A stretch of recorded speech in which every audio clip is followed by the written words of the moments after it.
Under the Cerulean Moon, Chapter 2.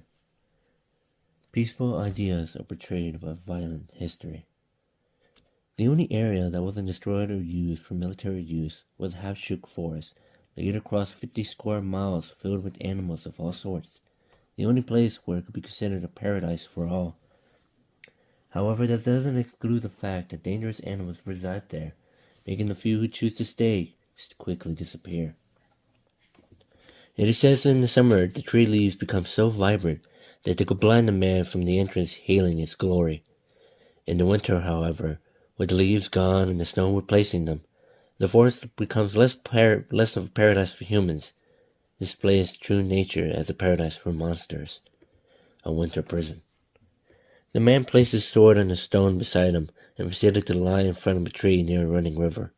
He used his cloak as a cover and drifted off into a drifted consciousness.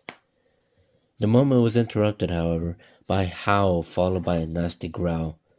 The man looked over in a nonchalant manner and saw a wolf male followed by his pack. The pack leader was covered in pure white fur, making it difficult to see in the snow, while the rest of the pack was gray in color. He had a scar on his body running deep. It looked quite fresh, with the dried blood forming. The man continued to sleep. The pack leader inched ever closer for his moment to attack. The wolf jumped, snarling his teeth, only to be avoided by the man, rolling off to the side, leaving the pack leader to plunge into the river. The pack leader quickly got up and howled, leading the other wolves to join in the fray. The man grabbed his sword and ran as he could, to avoid using his blade for something trivial as wolf slaughtering. The wolf gave chase, spinning off to cut him and to surround him. The pack leader started to trail until he called off the pack and proceeded to head into a different direction. The man looked behind him and found the wolves gone. After a few minutes, he concluded that he wasn't being stalked and walked at a normal pace, roaming the forest. Later on, he crouched down to find nuts in hidden bushes with berries as he was feeling hungry again. In the distance, he heard a familiar howl from the pack leader, but it was followed by a scream. The man paid no heed, as he knows who entered the forest died quickly. Therefore, there is no use saving them. He continued eating the nuts and berries he found and washed his face. Night fell, and the snow stopped, but the temperature was excruciating. The man sliced a small tree with his sword, cutting them into small kindles. He set up a fire using rocks to make a spark. The man left the flame only to come back with a boar to eat. He threw the leftovers as far as he could to avoid more predators. In the morning, he heard a rustle. The man grabbed his sword, but the rustle ceased.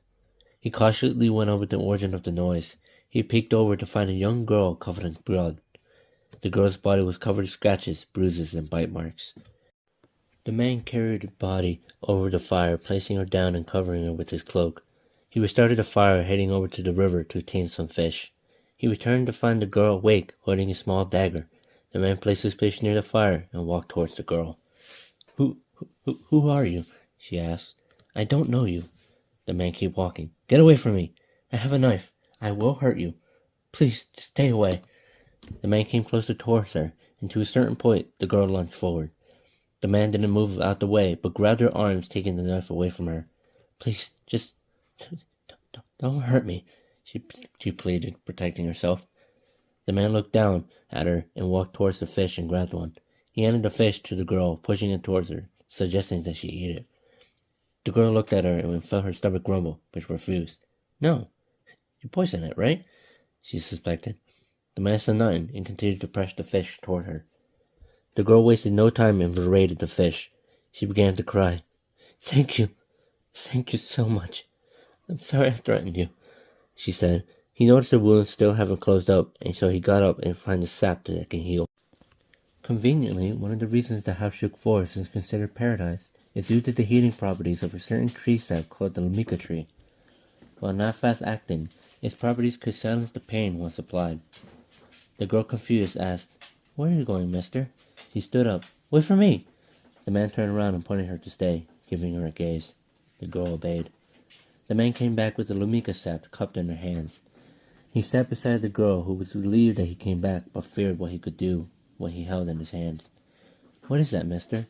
She asked, with hesitation in her voice. But the man continued in silence and held out his hands for her. She refused. I don't know what that is, so, no. He ignored her response and grabbed her arm, which had made a gash along her bicep running up to her shoulder that showed bite marks. The girl waved and flailed, leaving the man to formally hold her by her left shoulder. He stared in his eyes, finding fear while the girl found nothing in his eyes. The man gently applied the sap, which began its work. The girl closed her eyes, preparing herself for the pain, only to feel nothing, and she opened her eyes again. What is that? It doesn't hurt, she asked. The man just stared, wrapping loose bandages around her. The girl frowned. Do you ever talk, mister? The man stood up, grabbing his sword. Where are you going? She asked. The man continued to walk. Wait for me! Exclaimed the girl. The girl rushed by his side, trying to keep up with his pace. My name is Lena, by the way. What is your name, mister? The man kept on walking, leaving her stunned. She never saw or heard of a man so silent, so rude. She rushed in front of him. Hey, at least I can know the name of the man who saved my life. The man looked at her and gently pushed her to the side. Elena persisted. The man ran around and kept her walking. Elena relented, feeling disappointed. The man stopped and said, Lionel. My name is Lionel. Elena brightly smiled and rushed to his side to follow him. End of chapter 2.